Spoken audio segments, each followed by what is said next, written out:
Engkaulah alat kasih-Nya, memancarkan segenap cintanya. Beri kami semangat untuk melayani.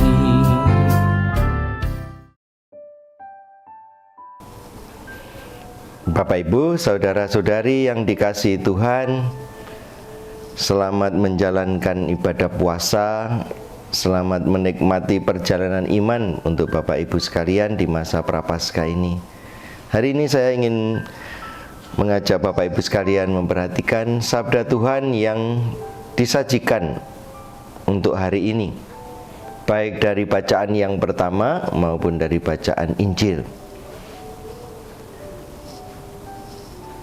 Kehendak Tuhan dan kuasa-Nya, itulah yang menjadi pedoman acuan bagi setiap orang beriman untuk melangkah.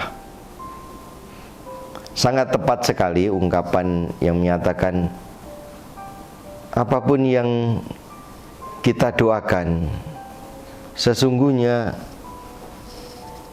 akan terlaksana sesuai dengan kehendak Tuhan.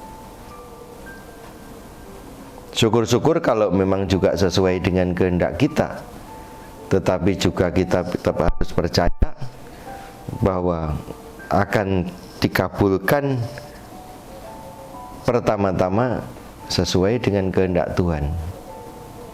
Maka dari situ kita bisa mencermati sebetulnya mengenai kemauan, keinginan, dan kehendak kita di saat kita mengucapkan doa-doa, di saat kita menyampaikan kepada Tuhan apa yang menjadi isi hati kita. Maka kalau Tuhan berkata dalam doamu, kamu janganlah berdele-dele. Tuhan menghendaki lebih kepada apa yang sesungguhnya menjadi kemauan dan kehendakmu. Sesuaikan itu dengan kehendaknya Tuhan. Terkadang memang kita perlu mencermati aneka macam doa yang kita kenal, yang biasa kita pakai yang mana. Sekedar mengingatkan kepada Bapak Ibu sekalian bahwa di dalam doa kita bisa mengenal yang namanya doa permohonan. Ada doa yang dikatakan sebagai ungkapan iman, doa kepercayaan. Ada doa pujian, ada doa syukur, ada doa keluh kesah, ada doa penyembahan, ada banyak hal. Nah, mana yang sering kali kita pakai, yang kita terapkan? Nanti kita perlu melihat, mungkin di kebanyakan kita kalau berdoa itu yang banyak porsinya ya doa permohonan. Bahkan ada orang itu yang ketika bingung, ketika galau, tidak mengerti apa yang harus diucapkan, apa yang harus diminta, karena ada dalam konsepnya hanya doa permohonan.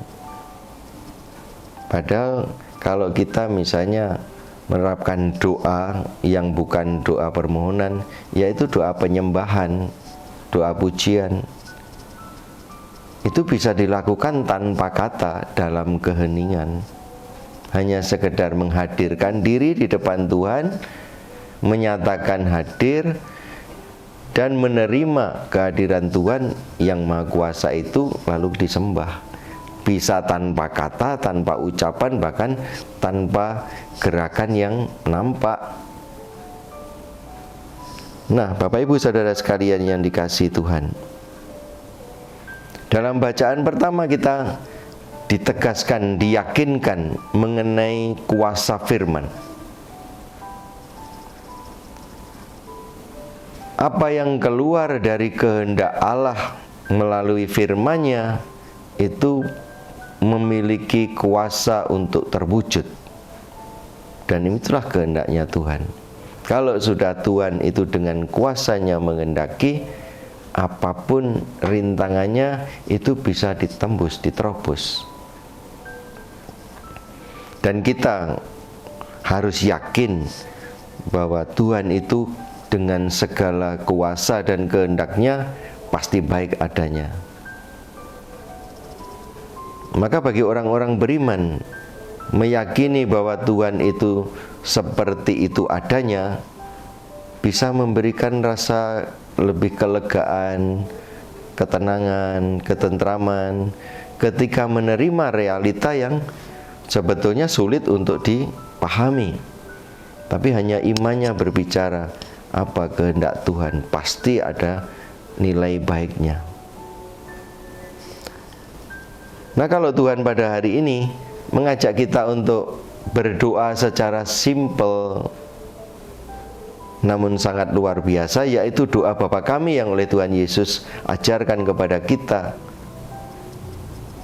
Di sana ada doa-doa yang tadi saya sebutkan.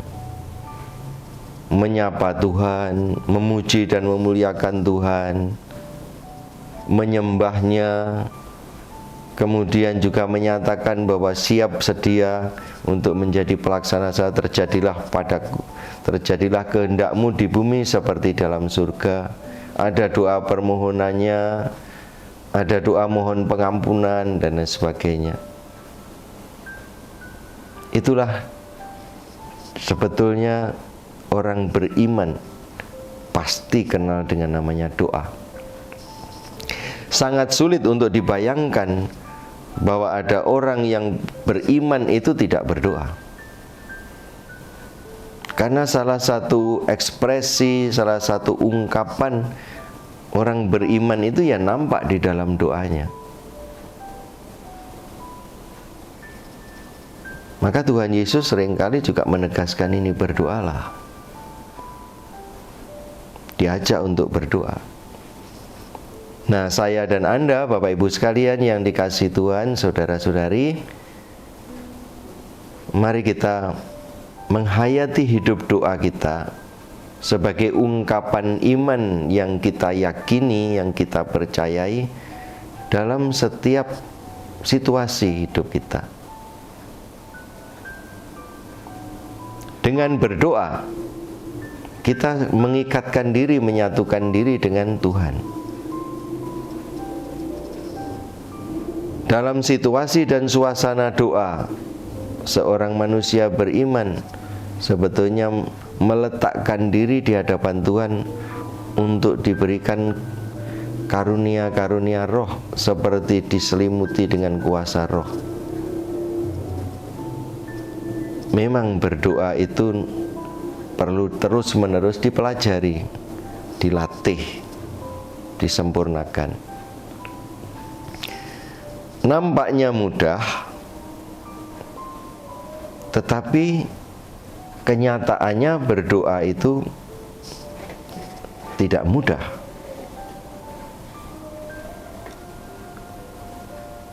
Kita seringkali diajak atau diuji oleh perubahan situasi, perubahan keadaan, di mana kita punya pengalaman berdoa itu pasang surut. Kadang-kadang terasa begitu nyaman, begitu gampang, begitu indah, begitu terasa. Tapi saat-saatnya juga kita bisa mengalami situasi doa itu tidak mudah, seperti situasi padang gurun, serba kering. Semoga sabda Tuhan yang hari ini kita dengar dan Tuhan Yesus mengajarkan kepada kita, mengingatkan kita akan doa yang baik. Pertama-tama Tuhan Yesus mengingatkan tidak usah berdele-dele, lalu diberi contoh doa Bapa kami. Nah, doa ini yang bagi kita merupakan doa yang hampir tidak pernah kita melewati dalam doa sehari-hari. Bapa kami. Nikmatilah doa-doanya, dan kita menyapanya pertama-tama pada Tuhan itu Bapa kita. Relasi di mana kita oleh Tuhan Yesus sudah diarahkan. Posisikan dirimu sebagai anak-anak Tuhan. Dan kalau relasi antara anak dengan Bapa itu sudah begitu mendalam, seringkali tidak diperlukan kata-kata, hanya sekedar hadir saja, Bapa yang baik hati itu sudah mengerti, memahami. Ketulusan, keikhlasan, kemurahan hati Tuhan tidak perlu diragukan, tinggal dari pihak manusia.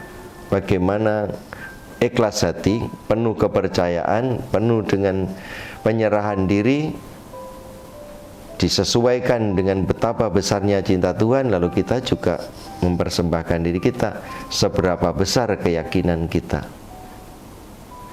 Semoga doa Anda semakin tumbuh, semakin berkembang, semakin berkualitas sesuai dengan yang Tuhan kehendaki. Kita harus menjadi manusia pendoa sesuai dengan iman kita. Amin.